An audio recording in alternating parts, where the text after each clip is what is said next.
Yeah, yeah, yeah, yeah, yeah, yeah, yeah, yeah, yeah. Yama, yama, yama, yama, yama.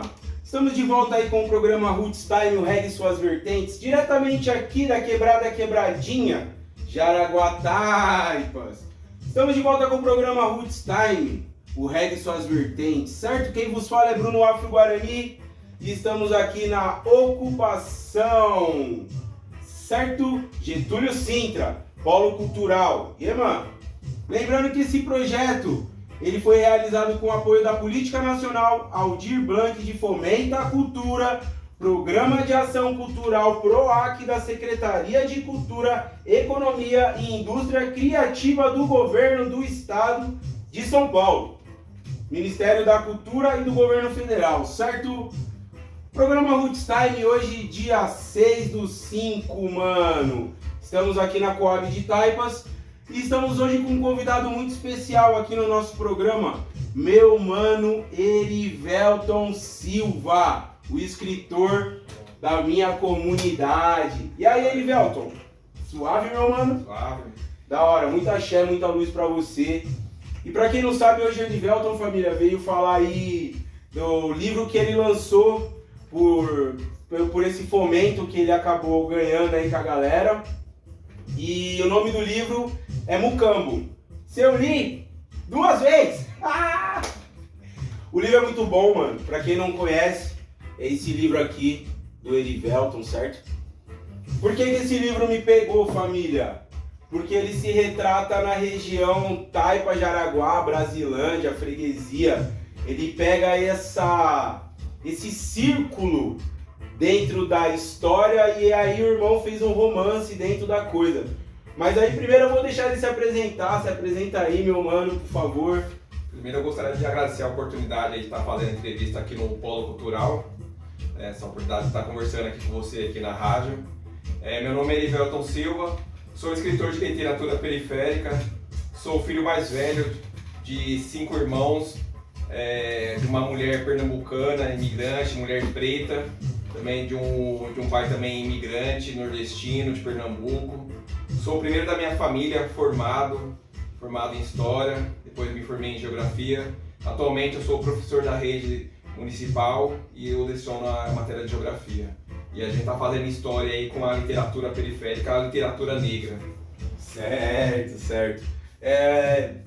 Quem me apresentou o Erivelton foi o Fofão, um grande amigo nosso em comum. Sandrinho, o pessoal do Sarau, que nos aproximou. Então, o que nos aproximou foi a cultura, né, mano? Estamos aí nessa corrida, certo? E aí, eu vou fazer a primeira pergunta do que eu li no livro, mano. Como você enxerga essa presença muito forte da presença feminina, desse matriarcado de cuidar, por exemplo, do quilombo que existe dentro desse livro, né? Esse matriarcado, esse cuidado, eu gostei muito porque a cada sessão do livro, a cada capítulo você vê que a presença feminina, a presença do matriarcado, daquele cuidado com o homem, ela é muito forte. Aí eu queria que primeiro você me respondesse de onde você tirou essa ideia muito legal, assim, de deixar muito presente isso no livro. Sim. Então, na cultura negra, né, na cultura africana, a mulher realmente ela tem esse poder de matriarcado mesmo. As tribos, né, de quais nós somos descendentes da África, a mulher ela tinha esse poder mesmo de cuidado. E quando elas foram transportadas para o Brasil, quando elas foram sequestradas e trazidas para o Brasil, foram elas grandes guardiões dos saberes ancestrais do africano. Então elas sabiam as magias da África, né? Elas sabiam as comidas, elas sabiam, tinha todo esse conhecimento junto com ela e elas trouxeram, e elas foram essas grandes guardiões que até hoje a gente tem esses conhecimentos africanos graças a ela. E o livro realmente ele vai fortalecendo a presença da mulher preta a cada capítulo, né? A gente tem aqui a presença aqui da Dona Rufina, exatamente, que é a mãe preta, que tem aquela simbologia da mãe preta, da guardiã, que ela vai guardar, né, os homens pretos quando eles voltavam da lavoura, ela vai fazer aquilo ali. E no livro ele já tem aquela presença da dupla jornada, né? Ela também era uma escrava também, ela também trabalhava na Casa Grande, e quando ela ia para a senzala, ela que era a cuidadora dos homens pretos, né? Ela que ia curar as dores daqueles homens pretos. Então a gente já tem essa dupla jornada aí. E as mulheres vão se fortalecendo ao longo do livro. Certo, certo. A ideia de fazer um livro onde de trazer essa... Aí foi uma dúvida realmente, é uma dúvida.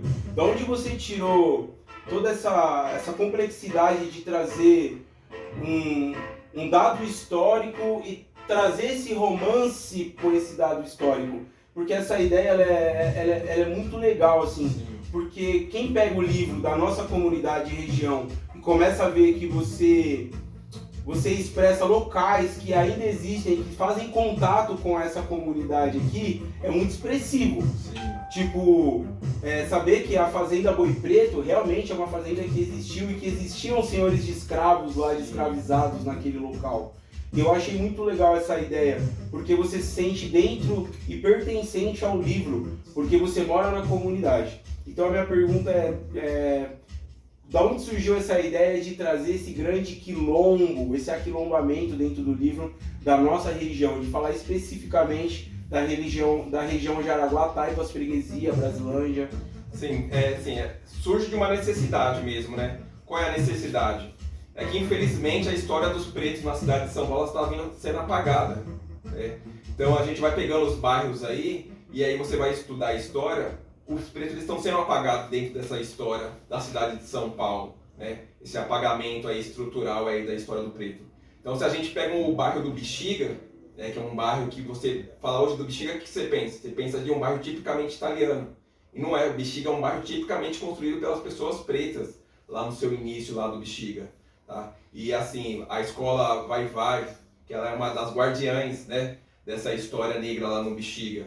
Infelizmente está sendo apagada essa história. Então hoje se você fala Bexiga, a primeira coisa que as pessoas vão pensar é um bairro tipicamente italiano. E não é. E fora isso que o Bexiga ainda está sendo apagado, porque está tirando o nome das ruas lá onde teoricamente seria o Bexiga, colocando Bela Vista. Estão tentando apagar a história desse bairro.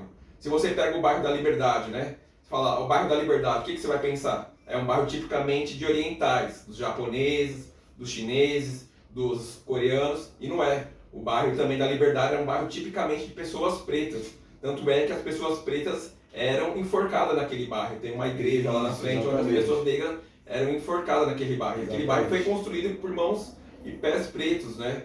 E aí está sendo apagado. E aí quando eu fui estudar aí um pouco sobre os bairros da cidade de São Paulo, eu vi essa necessidade de reconstruir e recontar essa história dos bairros dos negros dentro dos bairros da cidade, da história dos negros nos bairros da cidade. Muito interessante. E aí eu estudando, eu fui ler, eu peguei um livro onde ele falava que um dos maiores escravocratas da cidade de São Paulo no início da colonização, ele era da freguesia do Ó, era o Manuel. E ele, de tanto ter tantos pretos, ele ganhou essa alcunha, né, de Manuel Preto. Então você vê como que, infelizmente, a história dos negros está sendo apagada. Então esse daqui é um livro que é um grito de necessidade para falar, não, os pretos foram que construiu a cidade de São Paulo. Certo. Só lembrando que quando a gente combinou, quando houve um combinado dele vir aqui na rádio, falar com a galera, para a galera ouvir aí as informações, ele me pediu uma playlist. Então, a playlist que está rolando hoje é uma playlist de reggae, que normalmente vai falar sobre aí as dores dos homens e das mulheres negras, das lutas, né, do black people, né, das pessoas periféricas de todos os continentes, né, de todos os negros, dos povos originários de todos os continentes, certo? E nesse momento a gente está ouvindo Bob Marley, Repentance Songs, né, que é um som muito marcante aí para uma geração, né? Então é isso. A minha segunda pergunta é: e esse protagonista, hein, cara? Esse protagonista sofre, hein, mano? Sim. Eu enxergo o protagonista como... porque próximo a mim tem uma história parecida. E quando você lê um livro, você imagina a pessoa no livro. Então na minha mente só vinha aquela pessoa. Igual a Mãe Preta. Quando a gente vai falar da Mãe Preta, toda vez que eu ia ler sobre ela, vinha minha avó na mente. Então você cria os personagens a partir do que é o mundo para você. Só que voltando ao que eu estava dizendo, né? O protagonista ele passa por uma coisa que várias pessoas periféricas passam. A ocultação da paternidade que é dada a ele, né? Sim. Então ele cresce já com essa defasagem de sem saber ou sabendo mais ou menos quem era o seu pai. E um segundo dado muito, muito triste para esse personagem, que infelizmente o ato que o trouxe à vida foi um ato infelizmente, de pejoração ao corpo feminino negro, né? Sim. Então a mulher ela é violentada e mesmo assim ela ainda acaba dando a luz a essa pessoa, que é muito legal também, que eu quero que você declare aqui, porque entra como uma informação histórica também, sobre a miscigenação, né? Porque no livro você deixa bem descrito que ele não era um garoto retinto, ele tinha, o que eu posso dizer, a nossa cor, Sim. o que a gente chama de negro menos retinto, miscigenado. Então a minha pergunta é, nesse sentido, você tirou essa ideia do lance da perda de paternidade de alguma informação histórica? Então, primeiro eu vou responder a primeira pergunta, que é sobre o Lucrécio, né? Que é esse protagonista preto, né? Esse protagonista preto, ele sofre o que hoje a gente chama de racismo estrutural. Exatamente. Né? Ele pode fazer o que for, ele pode estudar, ele pode trabalhar, ele pode lutar por tudo, mas o racismo estrutural vai sempre estar ali. Né? Só que a gente está falando isso na época da escravidão. Então, ele faz de tudo para tentar se destacar ali entre os seus irmãos pretos, entre as pessoas brancas, mas o racismo estrutural, né, que existe hoje, que é uma herança da escravidão, já o acometia naquela época. Então é a mesma coisa que a gente acontece com a gente hoje. A gente pode estudar, você pode se formar, né, você pode trabalhar, você pode fazer o que for, mas o racismo estrutural vai estar ali. Quando a polícia te parar e te enquadrar, a primeira coisa que ele vai ver vai ser a sua cor, não vai ser o seu diploma. Exatamente, né? Então isso daí é uma das características, uma das heranças malditas aí da escravidão que a gente tem até hoje. E a segunda pergunta, né? Você fala da miscigenação. Esse livro ele veio para destruir alguns mitos, algumas fake news, destruir algumas fake news. Nossa, é muito foda. Então, a primeira fake news que esse mito veio destruir foi a fake news do quê? Que não houve uma resistência dos africanos no período da escravidão. Isso daí é uma mentira, uma fake news, porque desde que o primeiro africano foi sequestrado na África, começa um processo de luta, de resistência. Então, seja pela luta do banzo, que era um tipo de depressão profunda, onde o escravo ele não queria mais comer, ele não queria viver e ele acabava morrendo do que preferia a escravidão. Seja quando os escravos eles estavam lá no navio negreiro, né, os africanos estavam no navio negreiro, eles preferiam se lançar ao mar, a morte certa, do que a escravidão. Ou seja, quando eles chegaram no Brasil e as diversas revoltas que houve no Brasil, né, contra a escravidão. Então houve sempre resistência contra a escravidão, desde que o primeiro africano foi sequestrado. Então essa é uma fake news que o livro ele veio destruir. Exatamente. Uma segunda fake news que o livro ele veio destruir é o que? O falso mito da democracia racial. Que o Brasil por muito tempo vendeu essa ideia que o Brasil, diferente dos Estados Unidos, não existia racismo. Porque aqui no Brasil existia uma democracia racial. Isso é uma fake news, é um mito. Por quê? Teoricamente essa democracia racial ela é baseada na miscigenação. Mas essa miscigenação que o Brasil tem tanto orgulho de falar para o mundo todo, ela foi baseada no estupro das mulheres pretas. Exatamente. Ela foi baseada no estupro das escravas. Então os homens brancos iam lá e estupravam aquelas escravas dele, aquelas mulheres pretas, nasciam as crianças pardas, né? E essa mulher sofria essa primeira violência. Então ela sofria essa violência, ter o seu corpo invadido pelo aquele homem branco. Uma segunda violência que a mulher preta sofria ainda no período da escravidão era o quê? Era a mulher branca, ela não aceitava que o seu homem, né, um homem de posses e um homem branco, preferisse uma mulher preta do que aquela mulher branca, europeia, né, de sangue azul, e fosse se deitar com uma preta. Então ela penalizava aquela mulher preta, ela penalizava aquela mulher escrava. O que ela fazia? Ela agredia aquela mulher escrava das mais várias formas possíveis, né? O livro descreve isso daqui. O livro ele é bem... Acho que no segundo capítulo já mostra essa situação aí de violência, né? Então a mulher branca, o que ela fazia? Ela quebrava os dentes daquela mulher preta, ela queimava o rosto daquela mulher preta, ela cortava as genitálias da mulher preta para ela não sentir nenhum tipo de prazer. Então, essa mulher preta sofria essa segunda violência. Uma terceira violência, aí para fechar essa pergunta, era o quê? Aquele filho pardo. Aquele filho pardo, quando ele nascia, ele ficava num limbo social. Ele não era branco e ele não era preto, ele ficava aqui no meio.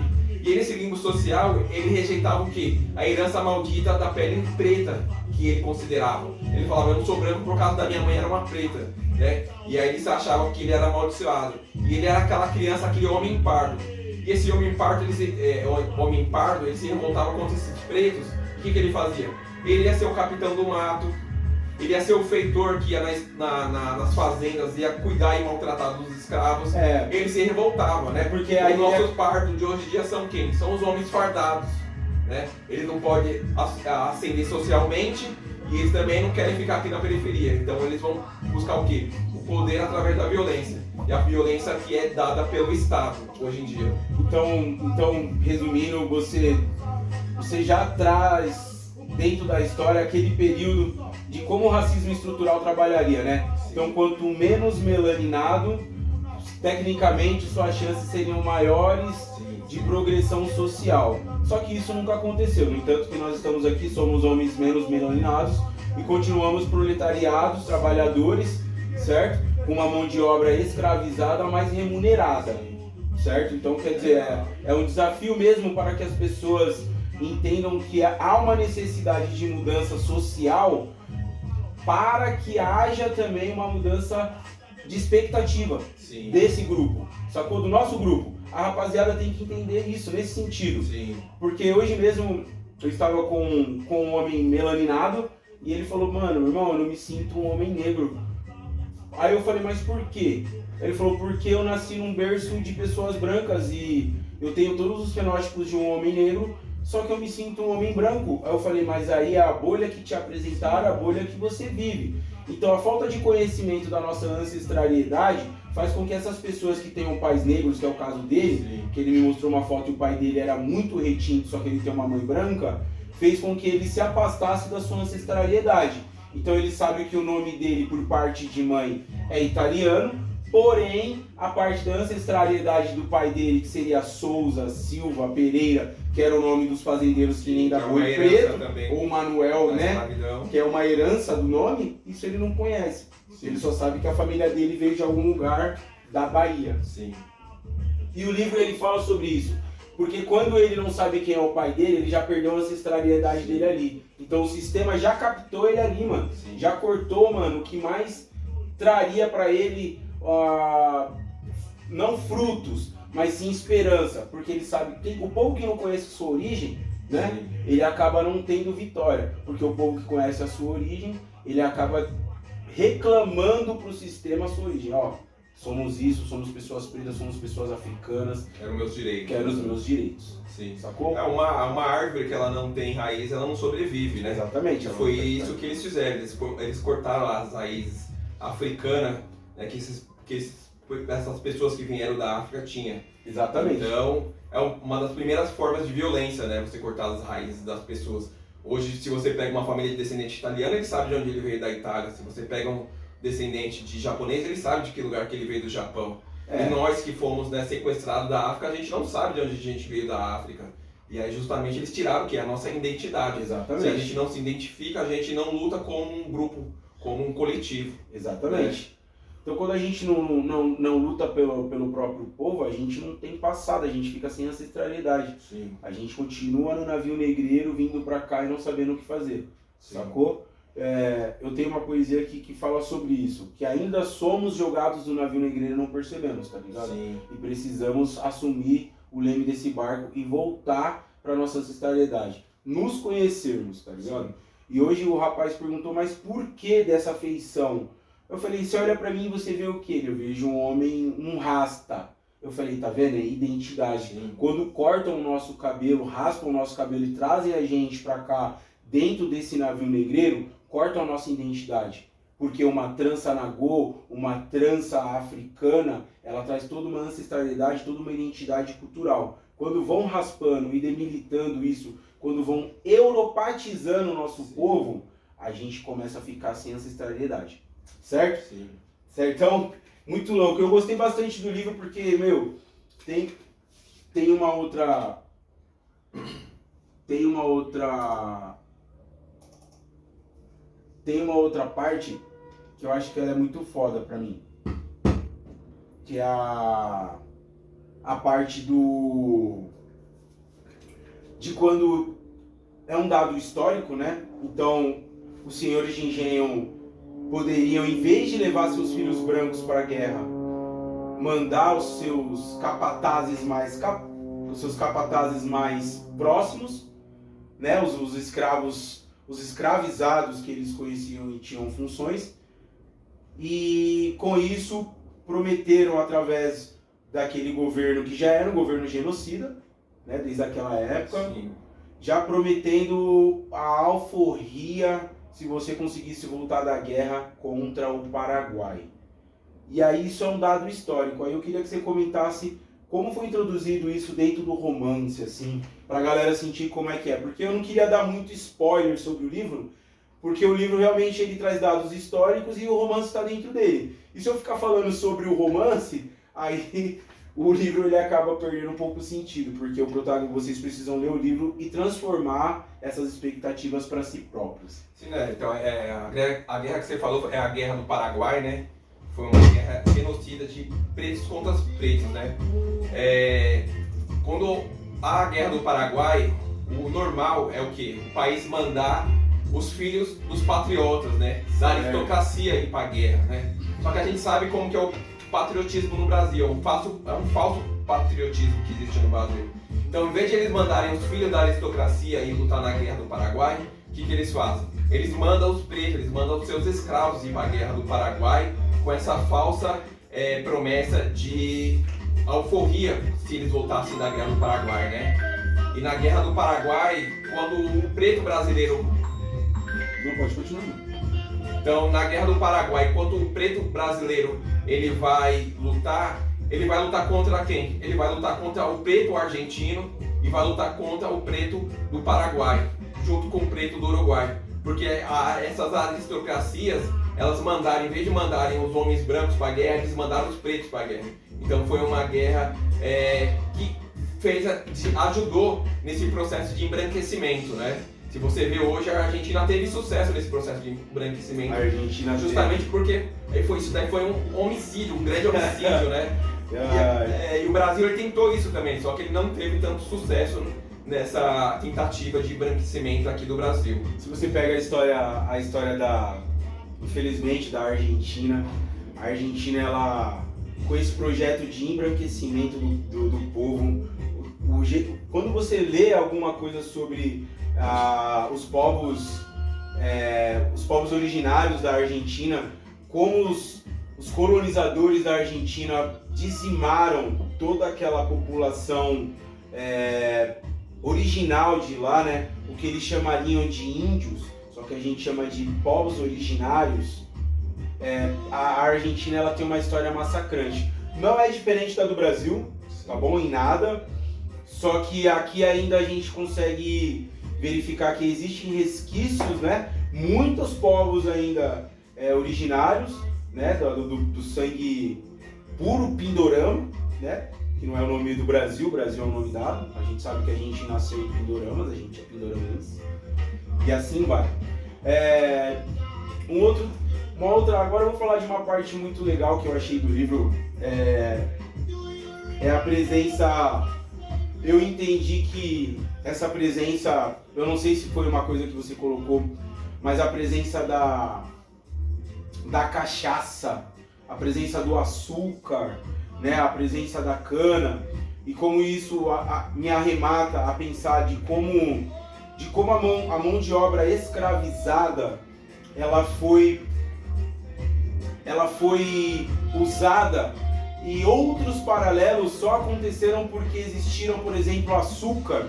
Então, Portugal nunca teve um pé de cana-de-açúcar dentro de Portugal, mas ela era dona de vários locais que tinham escravizados na cana-de-açúcar. E com isso esse açúcar chegava para fazer os doces, por exemplo, o doce de Belém.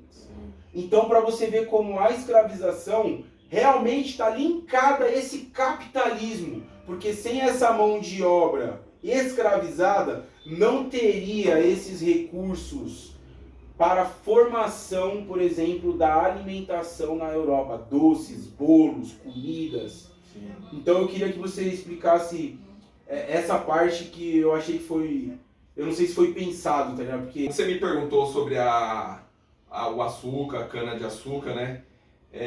Quando a gente estuda história, e aí tem a comparação da escravidão no Brasil com a escravidão nos Estados Unidos, uma das primeiras coisas que se fala aqui sobre a escravidão no Brasil, que a escravidão no Brasil ela foi uma escravidão mais adocicada, né? Porque teoricamente ela foi uma escravidão menos violenta do que a escravidão dos Estados Unidos. Então por isso que o Brasil falsamente seria uma democracia racial. Mas isso é uma mentira. A escravidão no Brasil foi tão violenta ou tão mais violenta do que a escravidão nos Estados Unidos. Só que essa escravidão no Brasil, essa violência no Brasil, ela foi meio que apagada, né? Ela foi meio que colocada de lado. Então, essa situação do açúcar, que a escravidão do Brasil, ela foi mais doce, mais adocicada, né? Então eu trouxe realmente o açúcar e a própria cachaça, né? A cachaça ela foi usada como ferramenta de manipulação dos pretos, né? Exatamente. Dos negros, né? Vamos dar essa cachaça para ele, que ele vai ficar embriagado e ele não vai se revoltar. E aí o outro dia começa, ele vai trabalhar de novo e a gente dá mais cachaça e ele vai continuar nesse ciclo aí, né, de cachaça, de vício e de trabalho. Então a cachaça ela foi usada como uma ferramenta também de controle social por muito tempo, né? Ainda é, né? Ainda é usada como um controle social, né? Para as pessoas não se revoltarem. Exatamente. Então, se você está embriagado ali, você não vai se revoltar. Isso ficou muito presente. Então, no outro dia você está de ressaca e vai vida que continua, e depois da noite você vai beber de novo, e o ciclo continua. Você não vai se revoltar contra esse ciclo de exploração, tá? Então, essa da cana-de-açúcar, do açúcar, do melado, né?